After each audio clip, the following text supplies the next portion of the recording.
Back with Brian Windhorst right here on the Stephen A. Smith Show. I want to look at some other moves from the weekend before I let you get on out of here. De'Aaron Fox is heading to San Antonio, while Zach LaVine is heading to the Sacramento Kings. What do you make of that three-way deal that happened? So the Spurs are extremely excited because they were able to acquire De'Aaron Fox without giving up any of their core pieces. I'm talking about a guy like Devin Vassell, a young guy like Stephon Castle, their first-round draft pick from this past year. Even a guy like Keldon Johnson, who's a key player for them. They didn't have to give him up. And they gave up a multitude of first-round picks, but not their best picks. They have the Atlanta Hawks unprotected pick this year. That could be a good pick. The Hawks right now are sliding. They didn't have to give that up, for example.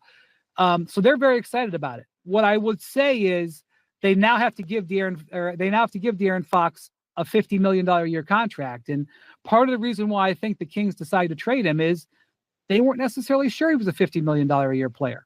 And so that is going to be an interesting thing. It's not as public and is not as much talent as Luka, but some of the Kings' decision here to trade him now, I think, was, they weren't sure they wanted to pay him that money. So we'll see how that works out for the Spurs. But he doesn't have to be their franchise player.